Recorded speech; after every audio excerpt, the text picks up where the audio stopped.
être ici. ndabizi ko twarasenze guhera kwa gatanu kugeza uyu munsi Et on ne prie pas juste pour forcer Dieu à faire quelque chose. C'est juste qu'on doit prier pour être positionné dans sa position. ntabwo dushyiramo imbaraga kugira ngo dusenga kugira ngo twemeze Imana, ahubwo tubikora kugira ngo tube mu mwanya wayo dushakamo. Haleluya, Alléluia. haleluya. Parce que Dieu est l'esprit comme on nous a prêché. Kubera ko Imana ni umwuka nk'uko batwigishije. Donc pour être à sa hauteur, il faut aller en esprit. Donc kugira ngo rube ku rwego rwayo nuko ugomba kuba mu mwuka. Pour bien comprendre ce qu'il veut dire, il faut être en esprit. Kugira ngo wumve neza ibyo uvuga ugomba kuba mu mwuka. Donc c'est l'un des raisons de nos prières. Ni bimwe mu mpamvu rero ituma dusenga. Que Dieu soit loué. Imana ishimwe. Imana ishimwe. Haleluya. Alléluia. Haleluya. Franchement, Dieu a sa manière de travailler, Mu by'ukuri Imana ifite uburyo bwayikora a sa façon de penser. n'uburyo itekereza, Et on ne peut pas comprendre ces façons de penser sans le Saint-Esprit. kandi ntidushobora kumenya ubwo buryo itekereza tudabifashwemo n'umwuka wera. Et en dehors de sa parole aussi, on est perdu. Kandi nabwo hanze y'ijambo ryayo turatakara. C'est pour cela que le Saint-Esprit vient pour accomplir la parole de Dieu. Niyo mpamvu umwuka wera aza kugira ngo atwumvishe ijambo Il ry'Imana. ne va jamais rendre un témoignage qui est en dehors de la parole de Dieu. Nta na rimwe azatanga ubuhamya buri hanze y'ijambo ry'Imana. Que Dieu soit loué. Imana ishimwe. Alléluia. Haleluya. Sans tarder, on va essayer de lire Tudatinze tugiye gusoma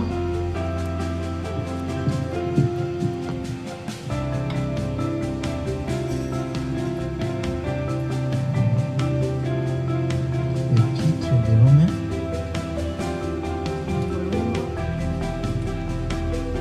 Chapitre 8, verset 29 plutôt.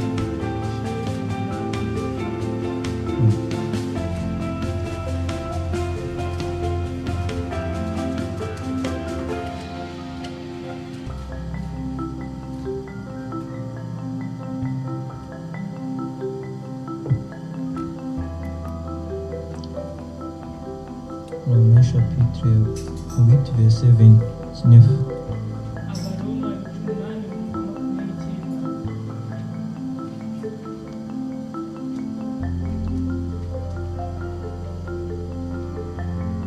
Vous y êtes? ese murahari?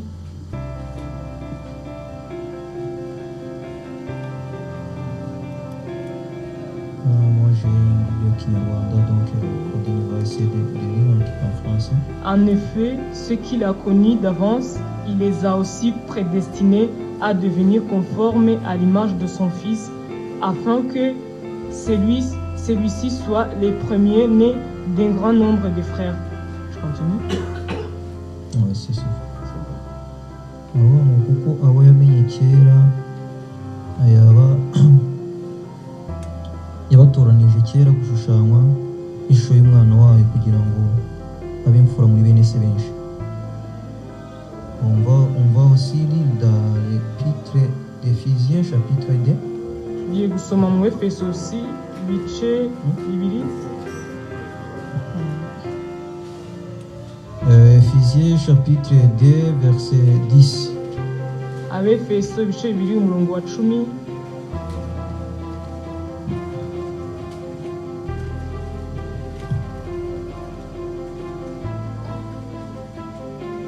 En réalité, c'est lui qui nous a fait, nous avons été créés en Jésus-Christ pour des œuvres bonnes que Dieu a préparées d'avance afin que nous les pratiquions.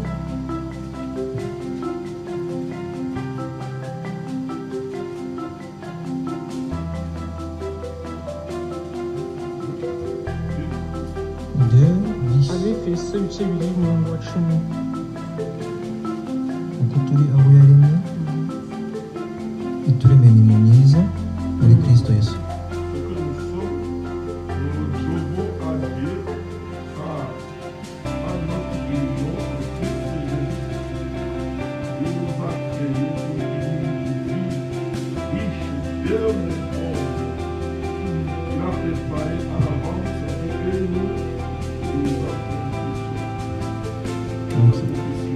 Donc les œuvres qu'il a préparées en avance.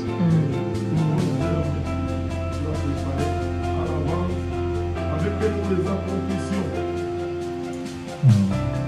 Turahanyuze muri Filiso Hébreu 11 3 turarangiza mu Baheburayo ibice bitatu chapitre 11 ibice 11 verset 3. umurongo wa gatatu.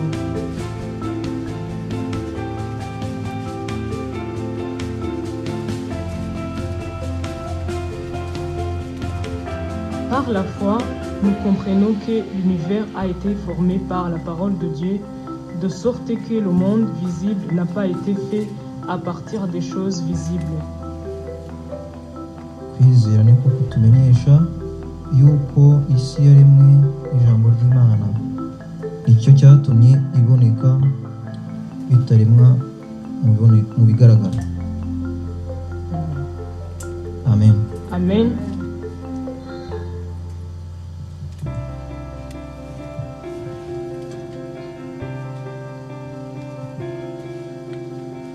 On va essayer d'interpréter ce que la parole de Dieu vient nous dire. Tugiye kugerageza gusobanura icyo ijambo ry'Imana imaze kutubwira. C'est à propos des destins. Ni ibijyanye n'umugambi.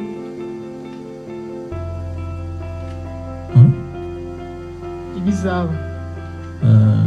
Parce que Dieu est le créateur des destins. Kubera ko Imana ni umuremyi w'ibizaba. Alléluia. Alléluia. Dieu, il est capable et il a sa capacité de créer les destins. Imana ishoboye kurema ibizaba. Parce qu'il est Dieu. Kubera ko ni Imana. Alléluia. Alléluia. Alléluia. Alléluia. Vous vous souvenez, la dernière fois, on a lu la parole de Dieu dans l'Apocalypse. Muribuka neza ko mu cyumweru cyaje twasomye mu byahishuwe. Lorsque Jésus-Christ s'est éveillé là-bas à Patmos envers Jean. Ubwo Yesu Kristo yabonekeraga Yohana. Et il lui a dit qu'il est le premier et le dernier. Yaramubwiye ati ni njye wa mbere kandi ni njye wa nyuma. Vous vous souvenez bien? Murabyibuka neza. Il ne faut pas oublier la parole de Dieu. Vaut mieux prendre au moins un verset et le prendre dans ton cœur. Ni byiza ko wafata ijambo ry'Imana nibura rimwe ukarishyira mu mutima wawe. Ntabwo ari byiza kuriba c'est pas si simple de tout mettre dans le cœur. Même les histoires de ce monde, c'est pas si simple. Mais essaie au moins de prendre les versets qui te tiennent à cœur et les prendre comme une chose et que tu vas vivre avec. Si byiza ko si byoroshye ko ijambo ry'Imana ryose warifata ukarishyira mu mutima, ariko nibura gerageza ufate rimwe rigukora ku mutima, urigumane ku mutima wawe ku buryo cyo wazarikoresha. Parce que la parole de Dieu, c'est notre vie. Kubera ko ijambo ry'Imana ni ubuzima bwacu. Alléluia. Alléluia. Alléluia. Alléluia. Donc nous étions prédestinés à attendre ou à vivre par la parole de Dieu. Donc twari twaremeye cyangwa se kubaho kumva ijambo ry'Imana. C'est pour cela qu'on prend la parole de Dieu au sérieux. Niyo mpamvu dufata ijambo ry'Imana nk'iry'ukuri cyangwa se. Moi je le prends au sérieux, je sais pas toi. Njyewe ndifata nk'ukuri. Alléluia. Et je sais bien que toi aussi tu le prends au sérieux, c'est pour ça que tu es venu Ndabizi ko nawe dans ufata nk'ukuri impamvu waje. Alléluia. Alléluia. Des jours à l'autre, on essaie d'avoir cette sérieuse envers la parole de Dieu. Niyo mpamvu umunsi ku wundi tugerageza kuba mukuri cyangwa Parce que c'est notre vie, mes chers amis. kubera ko ni ubuzima C'est bwacu. notre vie. Ni ubuzima Donc bwacu. on vient ici pour attendre la vie, Tuza hano kumva ubuzima. la vraie vie. Ubuzima bw'ukuri. L'homme ne peut pas vivre par les choses de chair seulement. Ntabwo umuntu ashobora kubaho mu bintu by'umubiri gusa. L'homme a été créé pour vivre par la parole de Dieu. Umuntu nawe yaremeye kugira ngo abeho kubw'ijambo ry'Imana. Même si qu'on a dit que Dieu est l'esprit. Nubwo twumvise ko Imana ari umwuka. Mais les hommes aussi, ils ont un esprit. N'abantu nabo bafite umwuka. Et vous le savez bien, le passé nous a prêché ça. Kandi murabizi neza ko umushumba yari twigishijeho ubushize. Alléluia. Alléluia. Alléluia. Alléluia. Et nous n'essayons pas de comprendre la parole de Dieu par nos chairs ou nos âmes. Ntabwo tugerageza kumva ijambo ry'Imana dukurikije ubwenge Nous bwacu. méditons la parole de Dieu par nos esprits. Dutekereza ku ijambo ry'Imana dukoresheje Et umwuka. lorsque nos cœurs sont bien préparés, Iyo imitima yacu iteguye cette neza, parole de vie entre directement dans nos esprits. iryo jambo ryinjira neza mu mwuka, Et dans cette façon-là, on peut vivre avec la paix avec Dieu. muri icyo gihe ubana n'Imana Et on amahoro, peut triompher n'importe quelle kandi guerre. uratsinda kuri Que bibazo Dieu soit byose. loué. Imana Que Dieu soit ishimwe, loué. Imana C'est pour ishimwe. cela que, mes chers amis, il faut se préparer avant de venir à l'église. Ou le moment où tu es entré dans l'église, il faut bien se préparer. Niyo mpamvu nshuti zanjye mu gihe Parce que ujanga la ugomba parole de Dieu, c'est une kwitegura, sémence. kuko ijambo ry'Imana ni imbuto, Alléluia. Alléluia. C'est une sémence. ni imbuto, Et une sémence de Dieu kandi imbuto qui y'Imana. contient, oh, chata, Haleluya. qui contient la matière de Dieu. Mes chers Ifite amis, ubumana muri ryo. il y a des paroles qui sont devenues familières. C'est ce qu'on a dit. hari amagambo yamaze kuba asanzwe.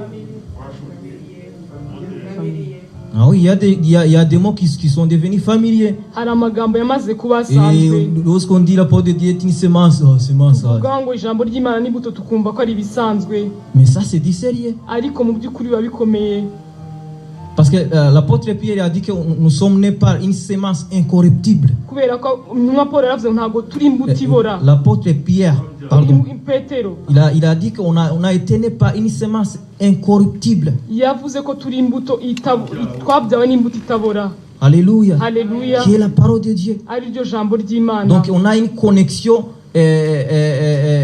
si on dit biologique, avec la parole de Dieu. muri make dufitanye Donc ubumwe cyangwa on est obligé de vivre par la parole de Dieu. dutegetswe kubeshwaho Si n'ijambo vraiment, ry'Imana. si on est vraiment les chrétiens, on doit vivre par la Niba parole mu de Dieu. by'ukuri Que Dieu vous bénisse. Alléluia. Haleluya. Haleluya. C'est Dieu qui crée le destin. Ni Imana irema ibizaba. Donc il vit dans le passé. Donc il a dit en Jean-Baptiste, Jésus-Christ, je suis l'alpha et l'oméga. Yabwiye ba Yohana Batista Yesu Kristo ati ni njyewe tangiro nkaba Donc n'iherezo. au commencement je suis là, Mu itangiro ndahari, mais moi à la fin je serai yewe là. no ku iherezo naho ndahari. C'est ça le Dieu qu'on prie. Iyo niyo Mana dusenga. Alléluia. Haleluya. C'est pour ça. Oh, Haleluya. c'est pour cela. La plupart du temps, il y a des paroles que tu lis et tu cours comme ça, tu vas sur notre page alors que t'as vraiment sauté la vie. Rimwe na rimwe hari amagambo usoma ugasanga urasomye uhinduye undi murongo, Et de nyamara temps en temps, on est vraiment confié. Tu tombes sur ton frère, là, la vie, il n'a pas de sens. Comment on va vivre? Alors que tu as lu dans la parole de Dieu, comme quoi ton maître, il est l'alpha et oméga. rimwe na rimwe ugasanga utakaye uguye kuri iryo jambo ariko ntugize umwanya wo kuritekerezaho Ce qui cyane. veut dire que- Wagwa ku muvandimwe ugasanga wibagiwe ko Yesu yavuze ko ariwe tangira akaba n'iherezo. Alléluia. Haleluya. Alléluia. Haleluya. Parce que si quelqu'un est alpha et oméga, Niba mu by'ukuri umuntu ari tangira akaba n'iherezo, donc il y a aucun mystère entre alpha et oméga. nta bwiru buri hagati y'itangira akaba Pour celui n'iherezo. qui cherche de savoir, il n'y a aucun mystère. Ku muntu ushaka kumenya nta bwiru buba buri hagati aho. Alléluia. Haleluya. Alléluia. Haleluya.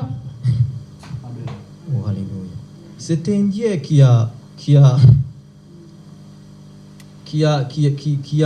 a vu en avance ce qui va venir. Ni Imana yabonye ibizajya kuba cyangwa se yabaye mu bizajya kuba. Donc lorsque de temps en temps il vient pour nous consoler Niyo mpamvu rimwe na rimwe ije et kutwihanganisha, pour nous dire n'aie pas peur, kukubwira ngo ntugire ubwoba, c'est parce qu'il a déjà vu en avance. yamaze kubibona mbere yawe. Non seulement il a vu en avance, il est en avance. Si no kubibona mbere yawe, noneho iracyari imbere Parce que yawe. déjà à l'oméga il sera là. Mu mwitangiriro irahari, Au commencement il était là, même à l'oméga il sera là. mu itangiriro Que irahari, niyo Dieu no mu soit iherezo loué. izaba ihari. Imana Que Dieu soit ishimwe, loué. Imana C'est un ishimwe. Dieu qui crée le destin. Ni Imana irema ibizaba. Alléluia. Haleluya. Alléluia.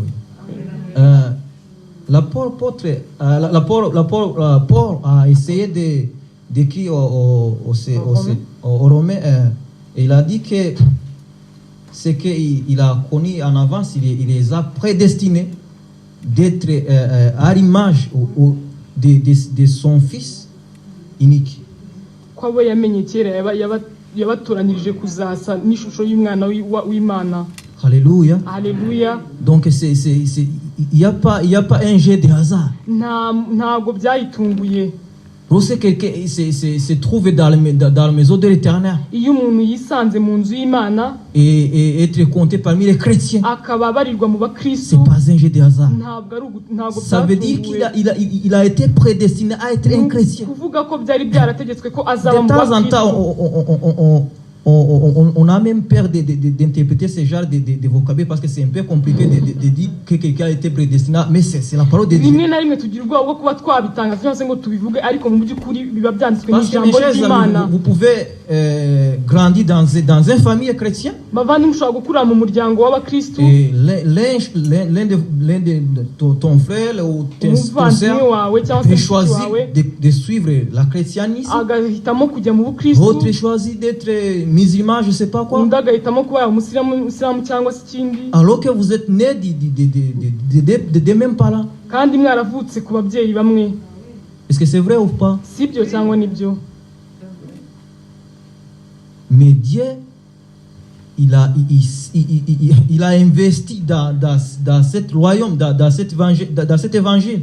Imana rero yashyize imbaraga zayo muri uru ivugabutumwa. Il a investi une prix immense de son fils unique. yatanze umwana wayo w'ikinege, En fait que dans notre époque, kugira ngo mu gihe cyacu il y aura des personnes, beaucoup de personnes hazaba abantu benshi qui vont attendre cette parole de Dieu bazumvira ijambo et ry'Imana qui vont croire cette parole kandi bazizera et qui seront ijambo devenus les enfants de kandi Dieu. bazahinduka abana b'Imana. Alléluia. Alléluia. Alléluia. Alléluia. Donc lorsque tu te trouves parmi les chrétiens, igihe rero wibonye muri abo bakristu il faut être content. ugomba kwishima, Il faut avoir cette joie immense. ugomba Ça kugira sera umunezero pas mwinshi. toujours simple même de comprendre ça, Ntabwo bizahora byoroshye mais au moins kumva essayer de ibintu, ariko comprendre. nibura gerageza kumva, Parce que c'est Dieu qui a prédestiné ça. kubera ko n'Imana Alléluia. yabiteguye. Haleluya. Mes chers amis, il y a deux destins dans cette vie. Mu nshuti zanjye hari Donc ibizaho dans cette vie,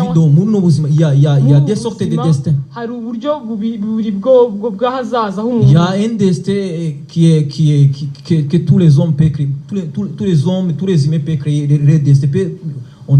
Souvent on disait que tout le monde est maître de son destin. Rimwe na rimwe abantu bavuga ko buri wese ngo ari umugenga w'ahazaza hiwe. Alléluia. Haleluya. Ça c'est en dehors du Christ. Aho ngaho ni hanze ya Kristo. Tout le monde peut avoir son destin. Buri muntu wese Tout le ashobora monde kubona peut. ahazaza he. Parce que les façons que Dieu a créé l'homme, kubera ko uburyo Imana yaremyemo umuntu, il lui a créé comme un Dieu. kubera ko yamuremye nk'Imana. Donc l'homme, les êtres humains ont cette capacité. Rero abantu nabo bafite ubwo bushobozi. Alléluia. Haleluya. Les hommes ne sont pas des anges. Abantu ntabwo ari abamarayika. Ils sont leur nature. Ils sont une nature différente des anges. bafite kumera kwabo gutandukanye n'uko abamarayika. Alléluia.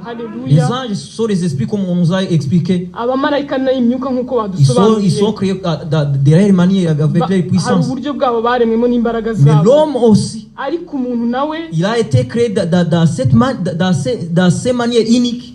nawe hari uburyo bwe bwihariye yaremwemo. Vous vous souvenez bien que Dieu a dit qu'on va créer un homme dans notre image. Muribuka ko Imana yavuze ngo tugiye Il kurema n'a pas dit umuntu on va mu ishusho créer un homme yacu. dans une image des anges, non, dans Non. notre image. Yavuze ko igiye kurema umuntu mu Donc ishusho un yayo. homme a sa capacité d'être un petit Dieu comme ça. Kuvuga ko umuntu nawe afite ubushobozi bwo kuba C'est yaba pour Imana cela ntoya. qu'en dehors du Christ, les hommes aussi peuvent prédestiner leur destin comme ça. Niyo mpamvu Ils hanze ont ya cette Kristo abantu nature, bashobora ils kurema ont cette ahazaza habo. nature divine, Bafite iyo kamere que tu le y'Imana. veux ou pas. Wabishaka utabishaka. Alléluia. Haleluya. Alléluia. Mais ces Haleluya. destins-là qui sont en dehors du Christ, ils ont une fête terrible. uko kurema ko hazaza kutari muri Kristo hari ukuntu gufite iherezo ritari Parce ryiza. qu'un destin qui n'est pas en Christ, on sait la fin de ces gens de kubera destin. ko hazaza hari hanze ya Kristo La tuzi Bible iherezo ryaho. est vraiment claire. Iyi Bibiliya irabisobanura neza. Alléluia. Haleluya. Alléluia. Haleluya.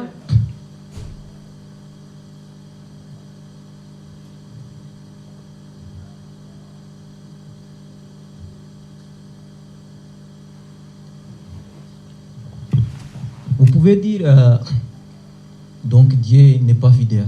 Mushobora kuvuga ko Imana itari iyo kwizerwa. Parce qu'il a créé les gens, certains gens pour les prédestiner à être ses enfants. kubera ko yaremye abantu bamwe kugira ngo babe abana Et bayo, les autres, ils ont prédestiné à mourir ou à être dans l'enfer. cyangwa abandi baremera kugira ngo bazarimbuke. Mais ça ne marche pas comme ça. Ariko si uko bigenda, Ça ne marche pas comme ça. si uko On a bigenda. chanté que Dieu est fidèle.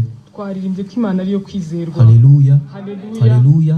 Il a Haleluya. sa façon d'approcher tout le monde Ifite uburyo bwabo bwo et kwegera de abantu sonder tous les cœurs no kugira ngo et kandi de igarure savoir ce umutima, qui veut ou ce qui ne veut pas Dieu. kugira ngo abantu bamenye ibyo ishaka n'ibyo Alléluia. idashaka. C'est Haleluya. un Dieu vraiment juste. Ni Imana y'ukuri. Non, personne ne va pas proclamer non, tu avais prédestiné que je sois comme. Non, non, non, il a sa façon d'approcher tout le monde. Personnellement. Ifite uburyo bwayo Et il a ikoramo. donné la liberté à tout le monde de Kandi choisir. yahaye ubwigenge buri umwe wese bwo guhitamo. Mais il avait prédestiné qu'à un moment donné, Ariko yararemye ko igihe kimwe les uns vont choisir abantu bazahitamo la vie bazahitamo et les ubuzima, autres vont choisir la mort. abandi bagahitamo urupfu. Et on voit ces choses réalisées des jours et des jours. Kandi tubona ibyo bintu bibaho umunsi ku munsi. Que Dieu nous garde. Imana iturinde. Que Dieu nous garde. Imana Ça, iturinde. cette verset est vraiment immense. Il a dit qu'il avait nous prédestinés en avance pour être en conforme avec son Fils. Iri jambo Mais ça, c'est vraiment immense. iri jambo mu by'ukuri nirigaraho rivuga ngo yaturemeye kugira ngo tube duse n'ishusho y'umwana wayo. Alléluia. Haleluya. Alléluia. Haleluya. Parce que qui est son Fils unique? Ninde umwana wayo C'est w'ikinege? Jésus-Christ comme tout le monde le sait. Ni Yesu Kristo nk'uko twese Donc tubizi. si vraiment tu es chrétien, Niba mu by'ukuri uri umukristo, donc ton destin, ahazaza c'est hawe être en conforme, ni ukuba neza, copie conforme avec Jésus. ni ukuba neza nka Yesu Kristo. Donc tout. Alléluia. Alléluia. Haleluya. Il y a pas une chose. T'as pas droit de s'excuser à dire non, je comprends pas ou c'est un peu difficile. Oui, c'est difficile. Kwisobanura ngo ngo ntibishoboka ngo simbyumva ngo Mais birakomeye. le Dieu qui crée des destins, Ariko Imana irema il hazaza t'a prédestiné à yakuremeye être semblable kugira ngo à use son Fils unique. n'umwana wawe À son Fils unique. umwana wawe Donc s'il a prédestiné ça, niba ibyo yarabiteguye il a donné tout le matériel nécessaire. yatanze ibikoresho byose Il a donné tout le bikenewe, matériel nécessaire, yatanze ibikoresho toutes les byose puissances bikenewe, nécessaires, imbaraga tous les zose pouvoirs zishoboka, nécessaires ubushobozi pour que bwose bushoboka tous ces destins soient réalisables. kugira ngo ibyo ngibyo kuko Hallelujah. bizabeho. Hallelujah. Haleluya. La première chose qu'il a fait, Ikintu cya mbere yakoze, il a donné son Fils unique yatanze umwana wawe w'ikinege pour que l'homme qui était déchu, kugira ngo umuntu wari l'homme qui était vraiment condamné, wari waramaze kurimbuka soit pardonné. ababarirwa. Il nous a pas acheté gratuitement, il nous a acheté par la sang de son Fils unique. Yatuguza amaraso y'umwana wayo. Alléluia. Hallelujah. Donc non, même si que nous disons c'est la grâce, mais Nubwo tuvuga ngo c'était pardonné, mes chers amis. ntago byari gutya gutanga. Il a donné le sang de son Fils unique. Yatanze amaraso y'umwana wayo w'ikinege. Et son Fils unique, mes chers amis, il a payé Kandi uwo mwana w'ikinege yarishyuye un prix très très fort. ikiguzi Même si qu'il kiremereye. connaissait en avance que ça sera pas facile. Nubwo yari abizi ko bitazaba Mais byoroshye à la mbere, dernière minute, lui aussi, il est allé à Gethsemane pour prier. yagiye i Getsemani gusenga. Alléluia. Haleluya. Parce que c'était pas si simple d'accomplir Ntabwo ce genre de byari destin. byoroshye kugira ngo usohoze uyu mugambi. D'acheter tout le monde comme ça, tous les Kugura péchés. abantu bose, ibyaha C'était by'abantu pas bose, simple. ntabwo byari Même byoroshye. si que c'était Dieu, mais il avait mis à côté sa gloire. Il était devenu un homme. Il pourrait sentir nos faiblesses. La faiblesse de cette phrase comme on a chanté. Alléluia. Même si qu'il était Dieu. Mais il avait mis tout ça en dehors. C'est pour cela qu'il lui aussi il avait besoin de prier. Niyo mpamvu yari akeneye nawe gusenga Pour que ces chairs kugira ngo uyu ne mubiri dominent pas sa nature. utaza Que Dieu utaza nous aide. kuganza. Mais il nous a achetés Yaratuguze avec sa propre vie. n'ubuzima bwe Avec, bwite, en fait que Dieu sera juste. kugira ngo Imana ikiranuke. Alléluia. Haleluya. Alléluia. Donc Haleluya. c'est pas gratuitement. Ntabwo byari Même si que ubuntu. pour recevoir la salut c'est gratuitement. Nubwo kwakira Mais agakiza ari ubuntu, cette salut a été payé avec un Ariko- prix très très ariko fort. kugakiza karishyuwe igiciro Dieu kiremereye nous cyane. aide. Imana idufashe. Alléluia. Haleluya.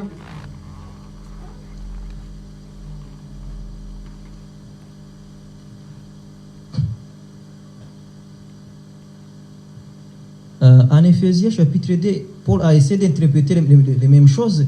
mu Efeso Paul Et il yagerageje bimwe a dit que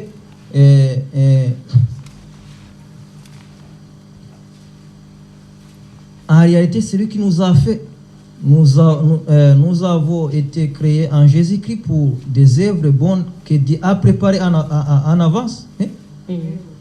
afin que nous les pratiquions. Alléluia. Alléluia. Alléluia. Alléluia.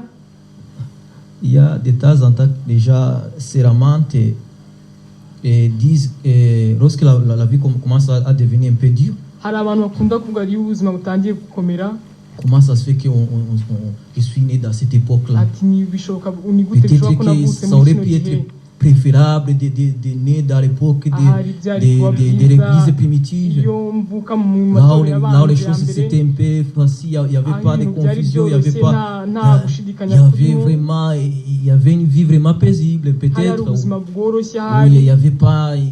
Toutes ces choses-là. ibyo bintu byose Vous avez entendu de temps en temps déjà des histoires. mwumvise abantu bakunda Déjà, kuvuga c'est la mente. Peut-être que toi aussi, il t'arrive de temps en temps de te lamenter, de te dire tous ces genres de choses. bijya bikuzaho kuvuga Mais mes ibintu chers nk'ibyo. amis, le Dieu qui est le créateur des destins, ariko mu nshuti zanjye imana y'uwo muremyi w'ahazaza il h'umuntu était sûr, yari ibizi neza avec une précision, ishimangira que tu seras né dans cette époque du ko 21e siècle. uzavuka muri kino gihe cya Alléluia. makumyabiri.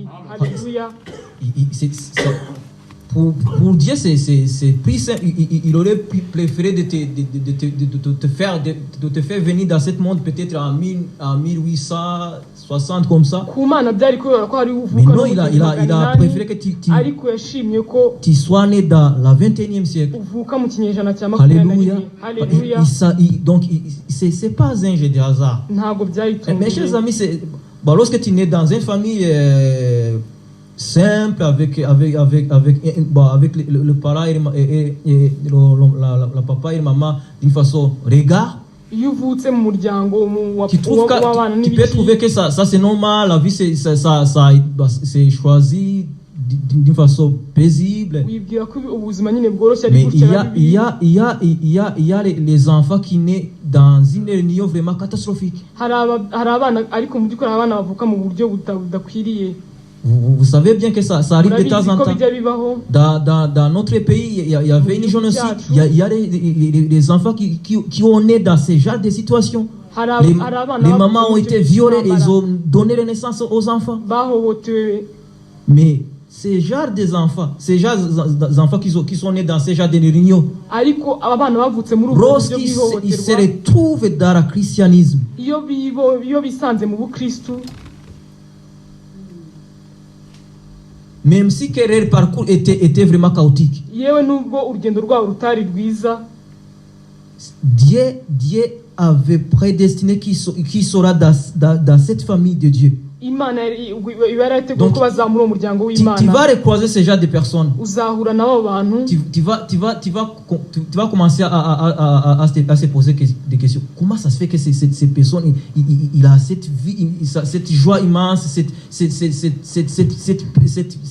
cette paix dans son cœur, alors qu'il a une historique chaotique. uzatangira kwibaza ati ni gute uyu muntu afite umunezero mwinshi Parce kandi que mbona ubuzima lorsque bwari bumeze. quelqu'un est en Christ, iyo umuntu ari muri kristo, toutes les choses passées sont anéanties. byose birahinduka, Toutes les choses sont devenues nouveaux byose dans le bihinduka christianisme. bishya. Donc muri il n'y a kristo pas des histoires à raconter qui sont en dehors de Christ. nta nkuru ziba Parce que lorsque tu es en Christ, hanze ya kristo, ariko iyo uri muri kristo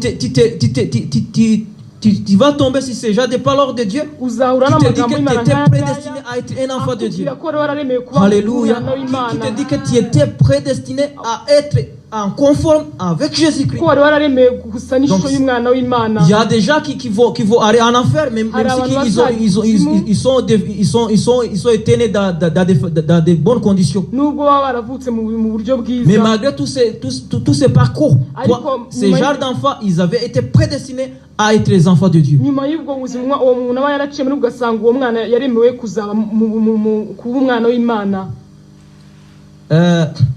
En terminant, on va essayer d'interpréter ce que Paul a, ou celui qui a écrit le livre d'Hébreux, le chapitre 11, verset Mu 3, gusoza tugiye kurebera hamwe icyo Paul uwanditse ibaruwa y'Abaheburayo icyo yavuze il a essayé de dire yagerageje kuvuga que par la foi, kubwo kwizera.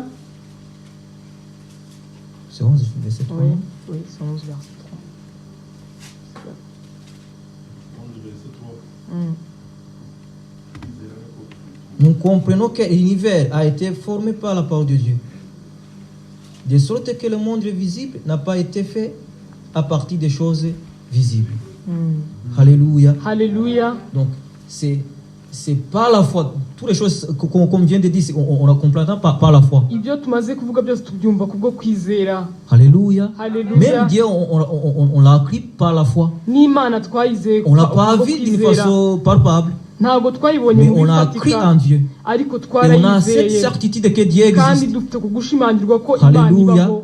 Alléluia. C'est par la foi. Ni kubwo kwizera Parce qu'il y a des gens qui ont choisi de ne pas croire en Dieu. kubera ko hari abantu Mais bazahita toi, tu as cru mutizera en Dieu. Imana ariko we wari Pour moi, j'ai cru en Dieu. nkuko nanjye Donc, c'est par la nayizeye. foi. Ni kubwo Et, kwizera et avec ces foi-là, nous comprenons bien kubw'uko kwizera twumva que, tumenya neza l'univers ou le monde ku isi ou les systèmes cyangwa se donc ou les destins, isi aho ils ont hazaza été créés par la parole de Dieu. byaremwe n'ijambo ry'Imana. Alléluia. Haleluya. Alléluia. Haleluya. Ce qui veut dire, mes chers amis, bishatse kuvuga iki inshuti yanjye Dieu est capable de changer même le destin. Imana ko Imana ishoboye no guhindura aho hazaza. Dieu avait prédestiné que le roi Saoul, Imana yarateguye ko umwami Sawuli son règne dit éternellement.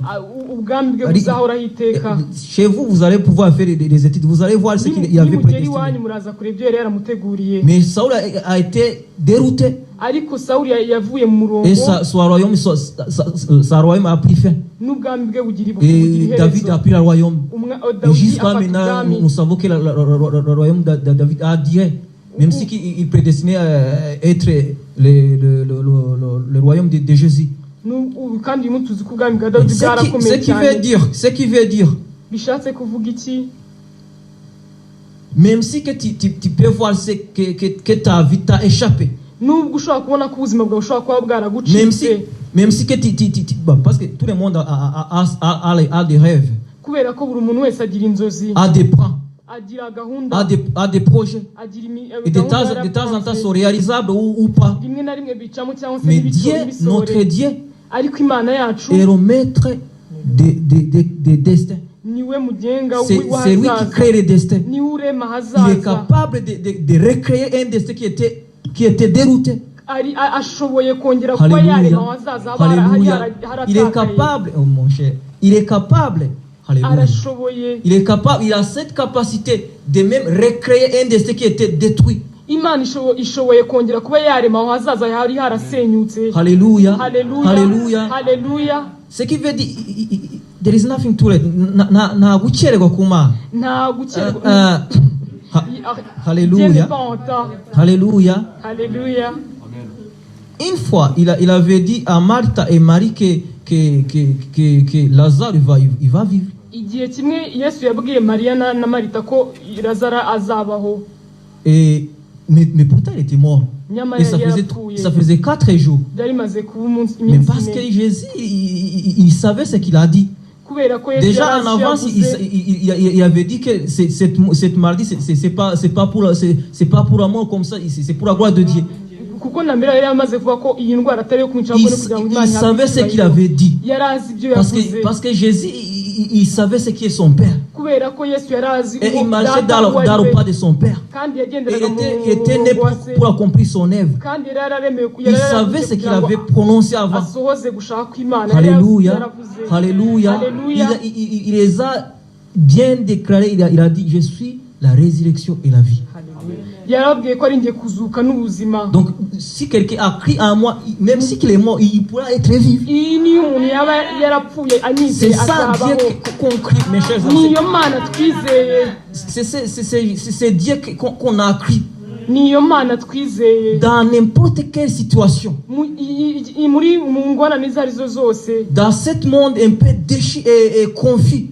muri ino si Lorsque vraiment tu es un chrétien, igihe uri umukristo, lorsque tu es vraiment un chrétien, igihe mu by'ukuri né de nouveau, wavutse né ubwa par cette kabiri, semence de Dieu, wabyawe n'imbuto il ne faut y'Imana, pas perdre l'espoir. ntabwo ugomba Il faut pas gutakaza perdre ibyiringiro, l'espoir. ntabwo Il ugomba faut pas gutakaza perdre l'espoir. ibyiringiro, ntabwo ugomba gutakaza ibyiringiro. Vendredi, on nous a prêché de ne pas avoir des inquiétudes. Kuwa gatanu batwishe De ne pas avoir des inquiétudes. kugira La ubwoba, plupart du temps, on a des inquiétudes. rimwe na rimwe tuba dufite Parce qu'on ubwoba est résumé, parce qu'on a kubera cette ko chair. twambaye uyu mubiri, On a cette chair. kubera ko Mais twambaye uyu mubiri, nous ne sommes pas les chairs. ariko ntabwo Nous ne turaba sommes pas les umubiri, chairs. ntabwo turaba umubiri. Si tu es né de Dieu, tu n'es plus parmi les gens des Iyo chairs. wavutse ubwa kabiri ntabwo ukibarirwa mu Tu b'umubiri, as un esprit nouveau. hari umwuka Tu mushya, as un esprit nouveau. hari umwuka Tu ne dois mushya pas avoir des espérances. ugomba kuguhereza Tu ibyiringiro, dois avoir une espérance. ugomba kugira Car ibyiringiro.